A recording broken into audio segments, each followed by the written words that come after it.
हाँ तो my dear student, स्वागत है आप सभी का डिफरेंशियल इक्वेशन के इस 7th पार्ट में। और देखिए लास्ट पार्ट में हमने क्या देखा था। लास्ट पार्ट में हमने ऐसी डिफरेंशियल इक्वेशन को सोल्व करना सीखा था जो सब्स्टिट्यूशन से किस में बदल जाती है, होमोजीनियस डिफरेंशियल इक्वेशन में बदल जाती है, समघात अवकल समीकरण में बदल जाती है। और देखिए आज के इस वीडियो में हम क्या देखेंगे, आज के इस वीडियो में हम देखेंगे लीनियर डिफरेंशियल इक्वेशन, रैखिक अवकल समीकरण। तो देखिए रैखिक अवकल समीकरण का जो जनरल फॉर्म होता है वो जनरल फॉर्म किस तरह से होता है। जनरल फॉर्म तो देखिए यहाँ पर dy/dx plus py equal q, ये रैखिक अवकल समीकरण का जनरल फॉर्म होता है। इस फॉर्म की जितनी भी डिफरेंशियल इक्वेशन हैं वो क्या कहलाती है, रैखिक अवकल समीकरण कहलाती है। तो इस रूप की अवकल समीकरण क्या कहलाती है, रैखिक अवकल समीकरण, लीनियर डिफरेंशियल इक्वेशन। और देखिए यहाँ पर P और Q क्या हैं, जहाँ P तथा Q स्वतंत्र चर x के फंक्शन हैं या फिर कांस्टेंट है, अचर है। तो देखिए लीनियर डिफरेंशियल इक्वेशन के जनरल फॉर्म को पहले आपको समझना है और इसमें किसी भी प्रकार का कोई भी कन्फ्यूजन नहीं रखना होगा। तो देखिए dy/dx plus py equal q। तो देखिए यहाँ पर pq क्या है, p और q या तो इंडिपेंडेंट वेरिएबल x के फंक्शन है, या तो x के फंक्शन है, या फिर क्या है, कांस्टेंट है। तो देखिए p और q x के फंक्शन या कांस्टेंट है, इसका मतलब क्या हुआ, p और q में y वाली टर्म नहीं है।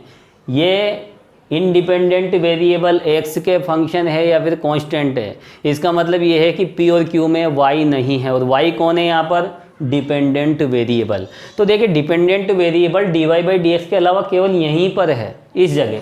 तो देखिए यहाँ पर डिपेंडेंट वेरिएबल डेरिवेटिव के अलावा एकमात्र यहीं पर है। तो सिंपल सी बात है, यदि डेरिवेटिव के अलावा डिपेंडेंट वेरिएबल यदि सिंगल होता है तो फिर हम उस डिफरेंशियल इक्वेशन को चेक कर सकते हैं, हम उसे पहचान सकते हैं कि ये कौन सी है, यह लीनियर डिफरेंशियल इक्वेशन है।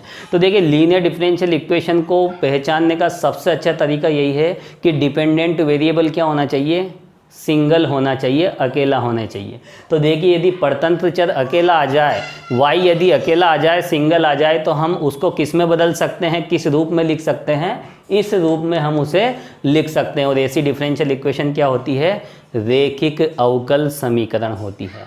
तो सिंपल सी बात है, अकेला y आ जाए तो वह अवकल समीकरण इस रूप में बदल जाती है।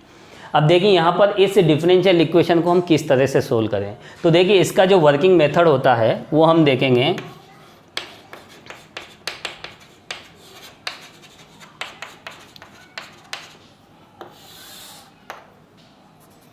तो देखिए वर्किंग मेथड यहाँ पर हम देखेंगे और इस डिफरेंशियल इक्वेशन को सोल्व करने के लिए देखिए यहाँ पर हम इंटीग्रल फैक्टर निकालते हैं, IF निकालते हैं। और देखिए IF किस बेसिस पे निकलता है, वैसे देखिए 12th क्लास में जो डिफरेंशियल इक्वेशन वाला चैप्टर होता है वहाँ भी हम लीनियर डिफरेंशियल इक्वेशन को पढ़ते हैं।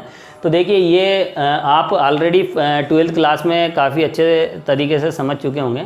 और देखिए यहाँ पर हम बात करेंगे अब वापस IF की। तो देखिए IF किस तरह से निकालें। तो देखिए IF हम यहाँ पर इस तरह से निकालेंगे, e⁻∫ p dx। इस तरह की डिफरेंशियल इक्वेशन का सॉल्यूशन निकालने के लिए सबसे पहले हम क्या निकालेंगे, IF, इंटीग्रल फैक्टर, समाकलन गुणक हम निकालेंगे। तो देखिए IF जब निकल जाएगा तो IF निकालने के बाद यहाँ पर हम इसका जो सॉल्यूशन होगा वो किस तरह से लिखेंगे, अवकल समीकरण का हल किस तरह से लिखेंगे। देखिए यहाँ पर y × IF equal integration QIF dx और यहाँ पर जो भी इंटीग्रल कांस्टेंट होगा वो हम लिख देंगे। तो देखिए यहाँ पर रैखिक अवकल समीकरण का सॉल्यूशन इस तरह से हम यहाँ पर निकालते हैं। तो देखिए बेहद सिंपल सा प्रोसेस है। इस डिफरेंशियल इक्वेशन का सॉल्यूशन ज्ञात करने के लिए सबसे पहले हम क्या निकालेंगे, IF। और देखिए IF में यहाँ पर e की पावर पर हम एक इंटीग्रेशन लेते हैं और इंटीग्रेशन हम किस फंक्शन का करते हैं, इस p वाले फंक्शन का हम इंटीग्रेशन करते हैं। और इंटीग्रेशन किसके रेस्पेक्ट में करते हैं, इंडिपेंडेंट वेरिएबल x के रेस्पेक्ट में, स्वतंत्र चर x के सापेक्ष यहाँ पर हम समाकलन करते हैं किसका, p का। क्योंकि देखिए यहाँ p वैसे तो जनरली x का फंक्शन है और x के फंक्शन का x के रेस्पेक्ट में इंटीग्रेशन आसानी से किया जा सकता है। लेकिन देखिए यदि p कांस्टेंट है, p क्या है, कांस्टेंट भी हो सकता है, तो यहाँ हमें ये ध्यान रखना है इंटीग्रेशन किसके रेस्पेक्ट में करना है, स्वतंत्र चर के सापेक्ष, इंडिपेंडेंट वेरिएबल x के सापेक्ष ही यहाँ पर इंटीग्रेशन करना है। यदि गलती से यहाँ y के रेस्पेक्ट में हमने इंटीग्रेशन कर दिया तो देखिए ये सॉल्यूशन गलत हो जाएगा, तो स्पेशली यहाँ पे ये ध्यान रखना है। और देखिए यहाँ पर अवकल समीकरण का सॉल्यूशन हम किस तरह से निकालेंगे, y into IF equal QIF dx plus c। तो देखिए यहाँ भी एक बात हमें ध्यान रखनी है कि यहाँ पर ये जो y है शुरुआत कहाँ से करनी है हमें, यहाँ डिपेंडेंट वेरिएबल से, डिपेंडेंट। तो देखिए ये y जो है डिपेंडेंट वेरिएबल है, आश्रित चर है। तो देखिए रैखिक अवकल समीकरण का जो सॉल्यूशन है वो कहाँ से शुरू होता है, डिपेंडेंट वेरिएबल से। क्योंकि देखिए यहाँ पर हमें ये बात इसलिए ध्यान रखनी है क्योंकि अभी हम इसकी सेकंड फॉर्म देखेंगे। यदि यहाँ y और x को आपस में इंटरचेंज यदि कर दिया जाए तो यहाँ पर dy होगा और यहाँ पर क्या हो जाएगा, x होगा और यहाँ पर क्या हो जाएगा, y होगा। तो देखिए इस तरह की डिफरेंशियल इक्वेशन का ये जो सॉल्यूशन है उसको हमें किस बेसिस पे ध्यान रखना है, डिपेंडेंट और इंडिपेंडेंट वेरिएबल के बेसिस पे। यहाँ पर देखिए शुरुआत कहाँ से होती है, डिपेंडेंट वेरिएबल y से। अब देखिए यहाँ पर जब हम इंटीग्रेशन करते हैं तो देखिए यहाँ पर ये जो वेरिएबल होता है ये क्या होता है, इंडिपेंडेंट स्वतंत्र चर।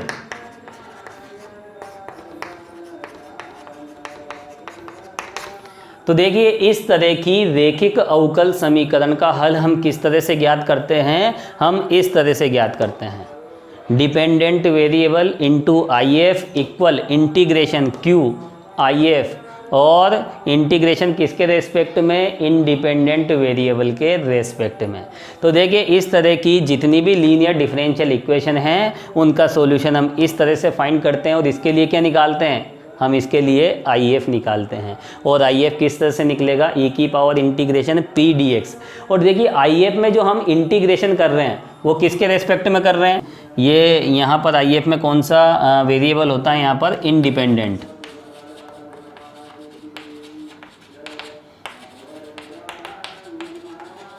स्वतंत्र चर। तो देखिए IF में स्वतंत्र चर के सापेक्ष हम समाकलन करते हैं, या शुरुआत आश्रित चर से होती है और यहाँ पर जो समाकलन होता है वो स्वतंत्र चर के सापेक्ष होता है। तो देखिए रैखिक अवकल समीकरण इस रूप की है तो उसका सॉल्यूशन हम किस तरह से लिखेंगे, इस तरह से लिखेंगे। अब देखिए इसके बाद हम यहाँ पर रैखिक अवकल समीकरण का दूसरा रूप देखेंगे। तो देखिए यहाँ पर लीनियर डिफरेंशियल इक्वेशन एक नए रूप में भी हो सकती है, तो यहाँ पर हम देखेंगे सेकेंड फॉर्म।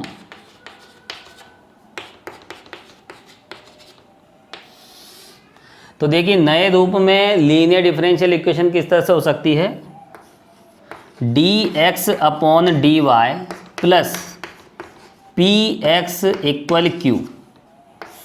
तो देखिए ये भी लीनियर डिफरेंशियल इक्वेशन है, रैखिक अवकल समीकरण है। अब देखिए यहाँ पर p और q क्या है, वहाँ p q क्या थे, स्वतंत्र चर x के फलन थे या फिर अचर थे। तो यहाँ भी देखिए p और q क्या होंगे, स्वतंत्र चर के ही फलन होंगे। लेकिन अब स्वतंत्र चर कौन, इंडिपेंडेंट वेरिएबल्स कौन, तो देखिए इंडिपेंडेंट वेरिएबल यहाँ पर क्या है, y है। तो देखिए यहाँ p तथा q स्वतंत्र चर के फलन होते हैं और यहाँ स्वतंत्र चर क्या है, y है या फिर अचर है। तो देखिए चाहे लीनियर डिफरेंशियल इक्वेशन की फर्स्ट फॉर्म हो या फिर सेकंड फॉर्म हो, पी और क्यू क्या होते हैं, इंडिपेंडेंट वेरिएबल्स के फंक्शन होते हैं या फिर कांस्टेंट होते हैं। तो देखिए यहाँ पर पी व क्यू क्या है, स्वतंत्र चर के फलन है, लेकिन स्वतंत्र चर कौन है यहाँ पर, y है। तो यहाँ पर पी क्यू क्या हो जाएंगे, या तो y के फंक्शन हो जाएंगे या फिर कांस्टेंट हो जाएंगे। अब देखिए यहाँ पर इस तरह की डिफरेंशियल इक्वेशन को हम किस तरह से सोल्व करेंगे, इसका वर्किंग मेथड भी ठीक उसी तरह से है जैसा कि अभी हमने देखा था। तो अब हम क्या देखेंगे, इसका वर्किंग मेथड। तो देखिए इस डिफरेंशियल इक्वेशन को सोल्व करने के लिए भी हम क्या निकालेंगे, सबसे पहले हम IF निकालेंगे, इंटीग्रल फैक्टर निकालेंगे। तो देखिए यहाँ पर IF हम किस तरह से निकालेंगे, e की पावर इंटीग्रेशन p dy। और देखिए IF में हम कौन से वेरिएबल के रेस्पेक्ट में इंटीग्रेशन करते हैं, इंडिपेंडेंट वेरिएबल के रेस्पेक्ट में। और देखिए यहाँ पर इंडिपेंडेंट वेरिएबल कौन है, y है। तो देखिए इस तरह से यहाँ सबसे पहले हम क्या ज्ञात करते हैं, हम IF ज्ञात करते हैं। और देखिए जैसे ही IF ज्ञात हो जाता है तो उसके बाद हम अवकल समीकरण का सॉल्यूशन ज्ञात कर लेते हैं, अवकल समीकरण का हल। और देखिए अवकल समीकरण का हल हम ठीक उसी प्रकार लिखेंगे, यहाँ थोड़ा सा वेरिएबल चेंजेज हैं, x की जगह y है और y की जगह क्या है, x है। अब देखिए यहाँ पर इसका हल हम किस तरह से लिखेंगे, x शुरुआत कहाँ से होती है, मैंने आपको अभी थोड़ी देर पहले बताया था कि रैखिक अवकल समीकरण का हल कहाँ से शुरू होता है, डिपेंडेंट वेरिएबल से, आश्रित चर से शुरुआत होती है। तो देखिए यहाँ पर शुरुआत कहाँ से करेंगे हम, x से, क्योंकि यहाँ पर देखिए डिपेंडेंट वेरिएबल आश्रित चर कौन है, x।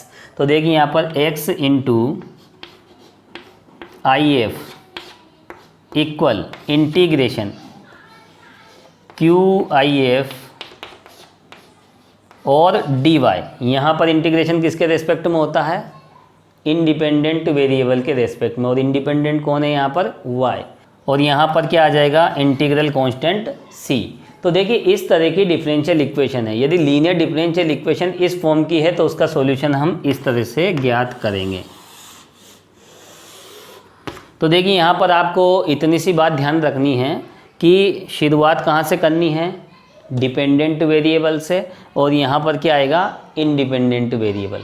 तो देखिए अभी हमने लीनियर डिफरेंशियल इक्वेशन की फर्स्ट फॉर्म भी देखी थी, और यहाँ पर हम कौन सी फॉर्म देख रहे हैं, सेकंड फॉर्म। दोनों में इतना सा डिफरेंस है, एक्स वाई क्या हो रहे हैं, आपस में इंटरचेंज हो रहे हैं। एक्स की जगह क्या आ गया है यहाँ पर, y, और y की जगह क्या आ गया यहाँ पर, x। तो देखिए यहाँ पर लीनियर डिफरेंशियल इक्वेशन यदि इस फॉर्म में है तो इसका सॉल्यूशन हम किस तरह से ज्ञात करेंगे, इस तरह से ज्ञात करेंगे। और देखिए इंटीग्रल फैक्टर हम किस तरह से निकालेंगे, इस तरह से निकालेंगे। तो देखिए इस बात का आपको ध्यान रखना है कि डिफरेंशियल इक्वेशन किस फॉर्म में है और उसका सॉल्यूशन हम किस तरह से लिखते हैं। अब देखिए यहाँ पर हमने ये मेथड बेहद अच्छे तरीके से समझ लिया है, लेकिन अब देखिए इसके कुछ एग्जाम्पल्स लेकर हम इस तरह की डिफरेंशियल इक्वेशन को सोल्व करेंगे। अब देखिए यहाँ पर हम इस डिफरेंशियल इक्वेशन को सोल्व करेंगे। तो देखिए यहाँ पर जब हम किसी डिफरेंशियल इक्वेशन को सोल्व करते हैं तो सबसे पहले क्या देखते हैं, हम देखते हैं कि वेरिएबल सेपरेट हो रहे हैं या नहीं। तो देखिए यहाँ पर वेरिएबल सेपरेट नहीं हो रहे हैं तो मेथड फर्स्ट फेल हो जाता है। अब देखिए यहाँ पर सब्स्टिट्यूशन से यदि हम वेरिएबल्स को सेपरेट करने का प्रयास करें तो यहाँ ऐसा कोई सब्स्टिट्यूशन हमें नहीं मिल पा रहा है कि हम उसकी हेल्प से यहाँ पर वेरिएबल्स को सेपरेट कर सकें। और देखिए इसके बाद हम देखते हैं कि डिफरेंशियल इक्वेशन होमोजीनियस है या नहीं। तो ये डिफरेंशियल इक्वेशन होमोजीनियस नहीं है, और न ही ये डिफरेंशियल इक्वेशन सब्स्टिट्यूशन से किस में बदल जाती है, होमोजीनियस में बदल जाती है। ऐसी डिफरेंशियल इक्वेशन भी ये नहीं है। अब क्या करें, अब उसके बाद हम नेक्स्ट मेथड पे आएँ। तो देखिए नेक्स्ट मेथड में हम क्या चेक करते हैं, लीनियर डिफरेंशियल इक्वेशन, एक रैखिक अवकल समीकरण तो नहीं है। तो देखिए यहाँ पर हम चेक करेंगे कि यह अवकल समीकरण रैखिक अवकल समीकरण है या नहीं। तो देखिए मैंने अभी आपको थोड़ी देर पहले बताया था एक रैखिक अवकल समीकरण को हम किस तरह से चेक करें। तो देखिए रैखिक अवकल समीकरण में डिपेंडेंट वेरिएबल सिंगल होता है, अकेला होता है। और देखिए यहाँ पर यदि हम dy/dx के रेफरेंस में यदि हम बात करें तो देखिए dy/dx में यहाँ पर डिपेंडेंट वेरिएबल क्या है, आश्रित चर क्या है, y।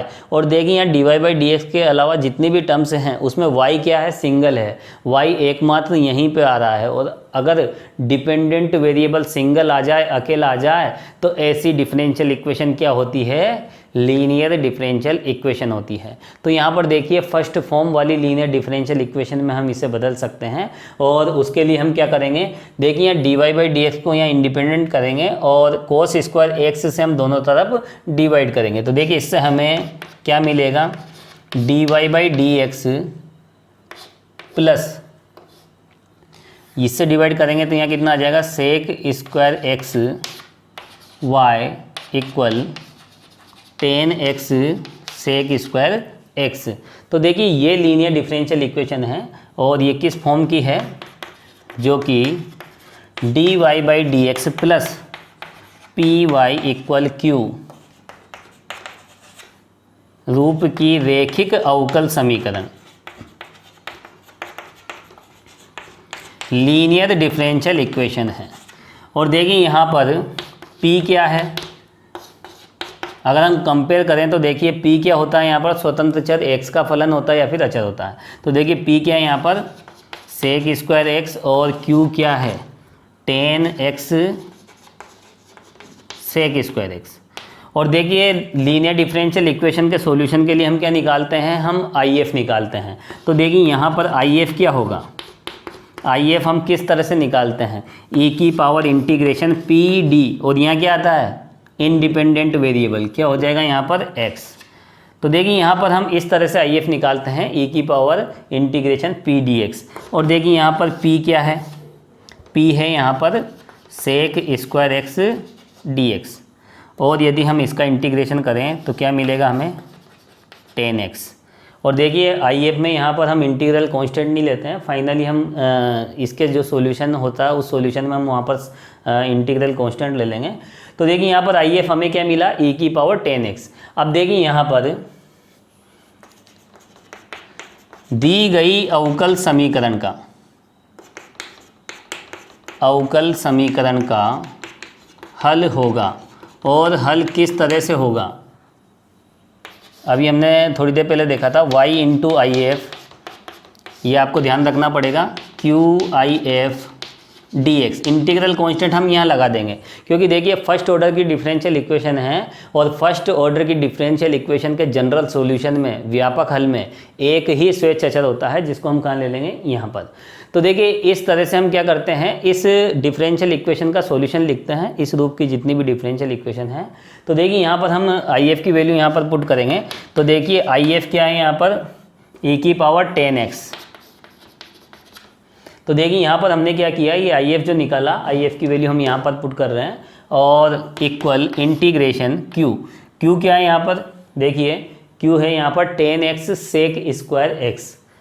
तो यहाँ हो जाएगा देखिए 10x सेक स्क्वायर x, और IF हमने निकाला है e की पावर 10x और dx और प्लस c। अब देखिए यहाँ पर हमें राइट साइड में इंटीग्रेशन को सोल्व करना है। तो यहाँ राइट साइड में जो इंटीग्रेशन है उसको सोल्व करने के लिए हम क्या लेंगे, हम 10x को t ले लेंगे। क्या मान लेंगे हम, 10x इक्वल t। तो देखिए सेक स्क्वायर x dx कितना हो जाएगा, dt। देयरफॉर y e की power 10x equal, right side में हमें क्या मिलेगा, 10x को हमने क्या लिया, t, और ये e की power t dt plus c। तो देखिए यहाँ पर इंटीग्रेशन में हमने ये सब्स्टिट्यूशन लिया, तो उससे ये इंटीग्रेशन किस में बदल जाएगा, इसमें बदल जाएगा। अब देखिए इसका इंटीग्रेशन हम किस तरह से करें, तो देखिए इसको हम आगे सोल्व करेंगे। तो देखिए यहाँ पर हमें ये इंटीग्रेशन सोल्व करना है, और इस इंटीग्रेशन को सोल्व करने के लिए देखिए यहाँ पर हम इसको क्या ले लेंगे, इसको ले लेंगे हम फर्स्ट फंक्शन, और इसको ले लेंगे हम सेकंड फंक्शन। और देखिए यहाँ पर हम इंटीग्रेशन बाय पार्ट्स नहीं करेंगे, हम सीधे यहाँ पर चेन रूल लगा देंगे, क्योंकि फर्स्ट फंक्शन जब एल्जेब्रिक होता है, पॉलिनोमियल फंक्शन होता है, तो वहाँ पर हम क्या कर देते हैं, सीधा ही हम चेन रूल लगा देते हैं। तो देखिए यहाँ पर हम राइट साइड में किस तरह से इंटीग्रेशन करेंगे, इम्प्लाइज दैट y e की power 10x equal, first function का हम क्या करते हैं, मल्टीप्लिकेशन, और सेकंड फंक्शन का क्या करते हैं हम, इंटीग्रेशन। फिर देखिए माइनस, फिर इसका डिफरेंशिएशन 1, और इसका इंटीग्रेशन e की पावर t और प्लस c। तो देखिए सिंपली हमने क्या किया, यहाँ पर चेन रूल से क्या है कि इसका इंटीग्रेशन सीधे ही कर दिया है। और यहाँ पर आप इंटीग्रेशन कैसे कीजिए, लेकिन इसका इंटीग्रेशन किस तरह से मिलेगा, हमें इस तरह से मिलेगा। अब देखिए इसको हम आगे सोल्व करते हैं। y e 10x इक्वल, यहाँ पर हम e कॉमन ले रहे हैं और डिफरेंशियल इक्वेशन के जो ओरिजिनल वेरिएबल्स हैं वो क्या हैं, x और y। तो देखिए यहाँ पर हमें t को यहाँ रिमूव करना पड़ेगा और हमने जो सब्स्टिट्यूशन लिया है उसकी हेल्प से t की वैल्यू यहाँ पर रखनी पड़ेगी। तो देखिए t किसके इक्वल है, 10x के इक्वल। तो क्या मिला हमें, 10x - 1 e 10x + c।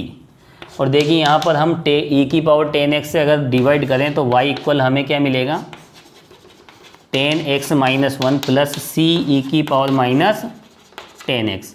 तो देखिए यही दी गई डिफरेंशियल इक्वेशन का क्या है, फाइनल सॉल्यूशन, जनरल सॉल्यूशन, जो कि दी गई अवकल समीकरण का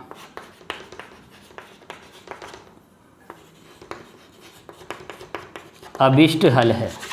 तो देखिए लीनियर डिफरेंशियल इक्वेशन को सोल्व करने के लिए हम क्या करते हैं, सबसे पहले हम IF ज्ञात करते हैं और linear differential equation dy/dx + py = q form की है। तो उसका सॉल्यूशन हम किस तरह से फाइंड करते हैं, हम इस तरह से फाइंड करते हैं। अब देखिए इसके बाद हम एक एग्जाम्पल और लेते हैं। तो देखिए अब हम यहाँ पर ये डिफरेंशियल इक्वेशन सोल्व करेंगे और देखिए ये डिफरेंशियल इक्वेशन भी क्या है, लीनियर डिफरेंशियल इक्वेशन है, रेखिक अवकल समीकरण है। और देखिए रेखिक अवकल समीकरण क्यों है, क्योंकि यदि हम dy/dx के रेफरेंस में यदि हम देखें तो देखिए y क्या है, y यहाँ पर डिपेंडेंट वेरिएबल है, आश्रित चर है। और देखिए dy/dx के अलावा जितनी भी टर्म्स है उसमें y क्या है, सिंगल है। और देखिए डिपेंडेंट वेरिएबल यदि अकेला आ जाए, सिंगल आ जाए, तो फिर हम उस डिफरेंशियल इक्वेशन को क्या कहते हैं, लीनियर डिफरेंशियल इक्वेशन। तो देखिए यहाँ पर ये डायरेक्ट किस फॉर्म की है, जो कि dy/dx + py, ये डायरेक्ट जनरल फॉर्म में हमें दे रखी है, रूप की रेखिक अवकल समीकरण है, रेखिक अवकल समीकरण, लीनियर डिफरेंशियल इक्वेशन। और देखिए यहाँ पर p क्या है, यहाँ पर देखिए इससे यदि हम कंपेयर करें तो p क्या है, यहाँ पर 1 - x √x, और q क्या है, यहाँ पर देखिए कंपेयर करने पे हमें क्या मिलेगा, 1 - √x। अब देखिए यहाँ पर हम इसके बाद क्या निकालते हैं, इसके बाद हम यहाँ पर IF को फाइंड करेंगे। तो देखिए यहाँ पर IF क्या होगा, e इंटीग्रेशन p dx। और देखिए यहाँ पर p क्या है, 1 e इंटीग्रेशन, यहाँ p की वैल्यू है 1 - x √x dx।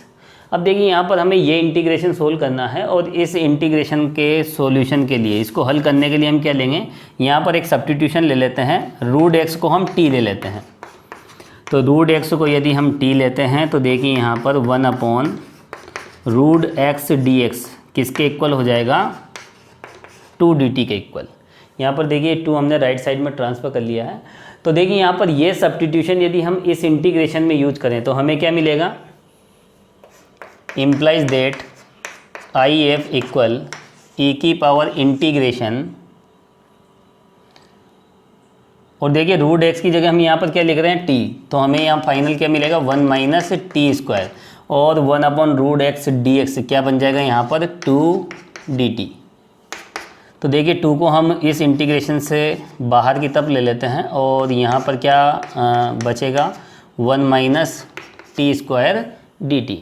अब देखिए यहाँ पर 1 t² का जो इंटीग्रेशन होगा वो लॉग फंक्शन की फॉर्म में होगा, क्या हो जाएगा, 1/2 log 1 + t/1 - t।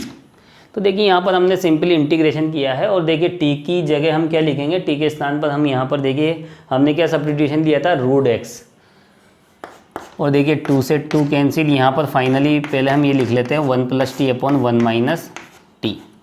तो देखिए इसको हम ऐसे लिख सकते हैं और यहाँ पर देखिए t के स्थान पे क्या आ जाएगा, 1 + √x/1 - √x। तो देखिए इस तरह से हमने यहाँ पर IF फाइंड कर लिया है। अब देखिए यहाँ पर सॉल्यूशन किस तरह से लिखेंगे, अतः अवकल समीकरण का हल होगा। और हल हम किस तरह से लिखेंगे, देखिए यहाँ पर dependent variable y into I F equal integration Q I F D x plus सी।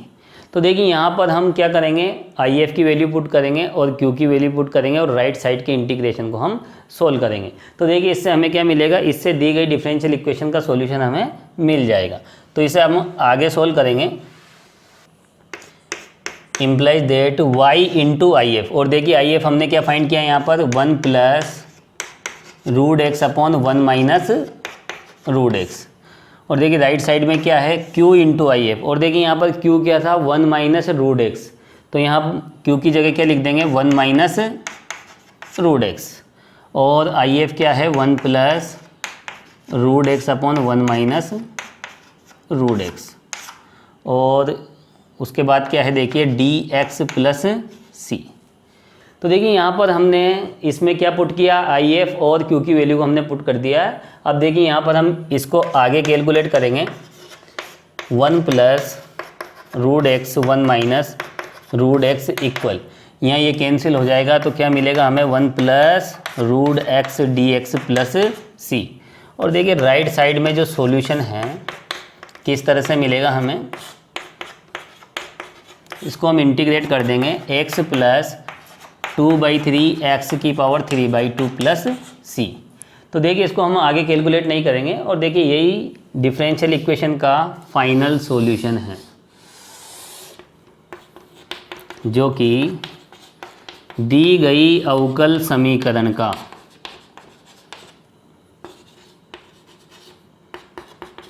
अभिष्ट हल है।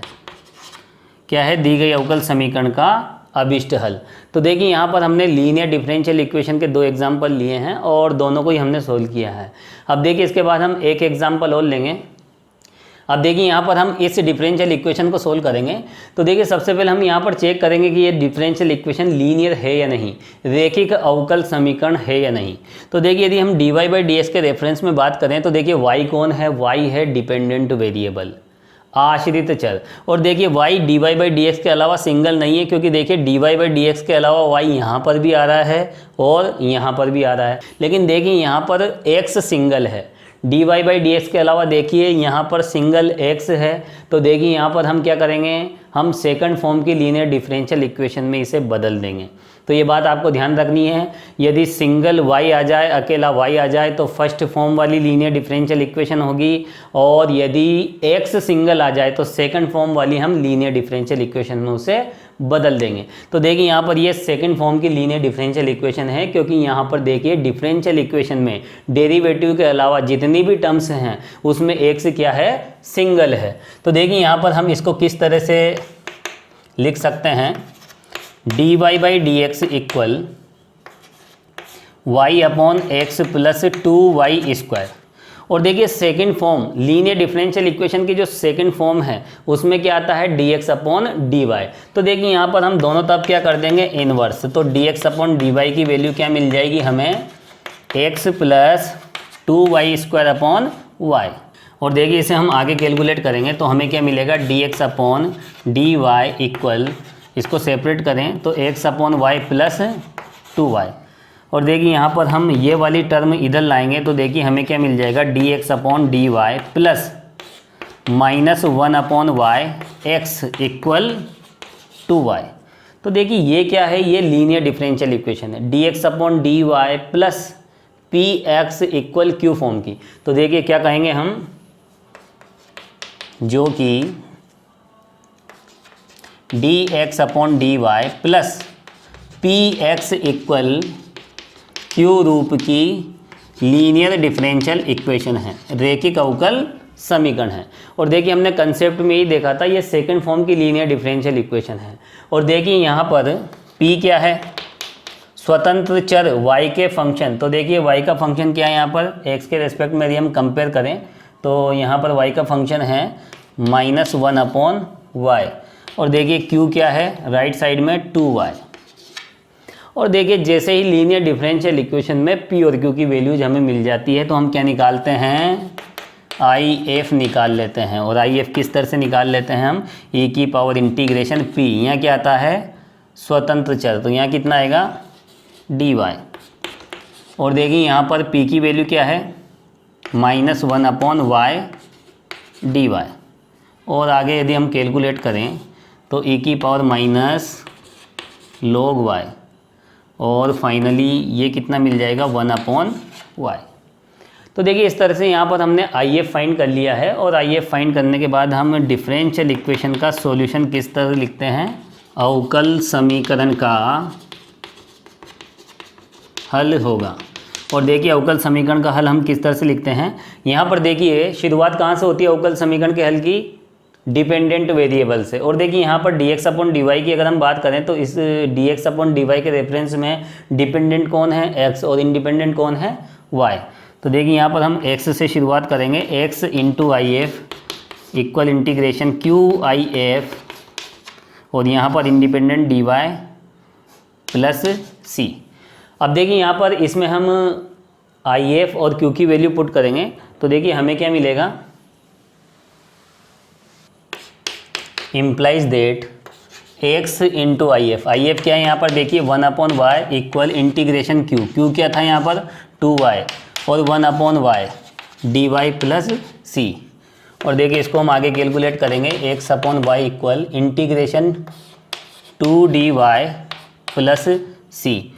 और देखिए यहाँ पर इधर राइट साइड में इंटीग्रेशन क्या हो जाएगा 2y प्लस c, और दोनों तरफ यदि हम x से मल्टीप्लाई करें तो हमें मिलेगा y × 2y प्लस c। और यही है रिक्वायर्ड सॉल्यूशन। क्या है ये फाइनल सॉल्यूशन, जो कि दी गई अवकल समीकरण का अभिष्ट हल है। तो देखिए इस तरह से डिफरेंशियल इक्वेशन सोल्व हो जाती है। तो देखिए आज के इस वीडियो में हमने किस पर फोकस किया है, लीनियर डिफरेंशियल इक्वेशन पे। एक रेखिक अवकल समीकरण को हम किस तरह से सोल्व करते हैं, और उस लीनियर डिफरेंशियल इक्वेशन की कितनी फॉर्म है, और यहाँ पर हर एक फॉर्म के लिए हम किस तरह का सॉल्यूशन लेते हैं, किस तरह से उसे सोल्व करते हैं। तो देखिए आज के इस वीडियो में हमने रेखिक अवकल समीकरण पे फोकस किया है, और उसके सॉल्यूशन को हम बेहद अच्छे तरीके से समझ चुके हैं और काफ़ी हम डिस्कस कर चुके हैं। तो देखिए आज के इस वीडियो में हम इतना ही देखेंगे, और नेक्स्ट वीडियो में हम देखेंगे एक बर्नौली डिफरेंशियल इक्वेशन को हम किस तरह से सोल्व करें। तो देखिए आज के इस वीडियो में फिलहाल इतना ही, नेक्स्ट वीडियो में हम फिर मिलते हैं। Thank you so much.